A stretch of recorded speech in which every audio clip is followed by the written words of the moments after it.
பட்டோஸ் 2 டேஸாக உடம்பு முடியல. சரியான கோல்டு, ஃபீவரு. அப்பா, இதெல்லாம் ஒரு பக்கம் இருந்தாலும் ஐயோ, மனசுக்கு ஒரு பெரிய நிம்மதியாக இருக்குது. என்ன தெரியுமா? புதுசாக எதையும் சொல்ல போகிறதில்ல, நீங்கள் எல்லாருமே பார்க்குறது தான். அதே தான் இந்த பிக் பாஸ்.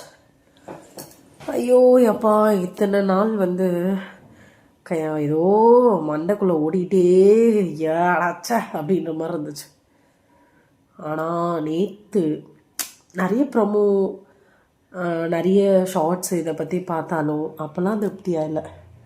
நேற்று நைட்டு உட்காந்து அந்த விஜய் சேதுபதி அவங்க பேசுகிறத பார்த்து அப்படி இந்த ரெட் கலர் கார்டு எடுத்து காட்டும்போது என்னது ஒரு ஆனந்தம். அந்த மொமெண்ட்ஸ் வேறு லெவலில் இருந்தது. நிறைய பேர் வந்து ரோட்டில் நின்று செலிப்ரேட் பண்ணாங்க, ஃபேமிலியாக உட்காந்து கை தட்டினாங்க.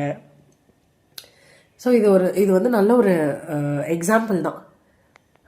நல்லா நம்ம ஒரு இடத்துல நடந்துக்கிறோம் அப்படின்னா அதை எப்படி மக்கள் அப்ரிஷியேட் பண்ணுறாங்களோ அதே மாதிரி நம்ம ஒரு ஒஸ்ட்டாக ஒரு இடத்துல வந்து பிஹேவ் பண்ணும்போது அது எவ்வளோ நம்மளை கீழே தள்ளுவாங்க அப்படின்றதையும் தெரிஞ்சுக்கலாம்.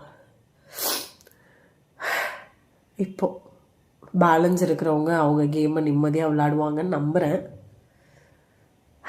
பார்ப்போம், எது எப்படியோ. நான் பிக் பாஸ் ரெகுலராக பார்க்குறேனோ இல்லையோ, ஆனால் வந்து பிரச்சனையாக இருந்த அந்த 2 கேரக்டரும் வெளியில் போயிடுச்சு. இது என்னுடைய கருத்து மாத்திரம் இல்லை, இது நிறைய பேரோட மனசில் இன்னும் சொல்லணும்னு நினைக்கிற கருத்தாக தான் இது இருக்குதுன்னு நினைக்கிறேன். நான் பேசுகிறது எத்தனை பேருக்கு புரியுதுன்னு தெரில, ஏன்னா எனக்கே புரிய மாட்டேது நான் பேசுகிறது. ஒரு வேளை இதெல்லாம் தாண்டி நான் பேசுகிறது உங்களுக்கு புரிஞ்சுது அப்படின்னா, உங்களுக்கும் அந்த 2 கேரக்டர் பிடிக்காது அப்படின்னா எஸ் அப்படின்னு கமெண்ட் பண்ணுங்கள். டாடா பட்டுக்குட்டிங்களா.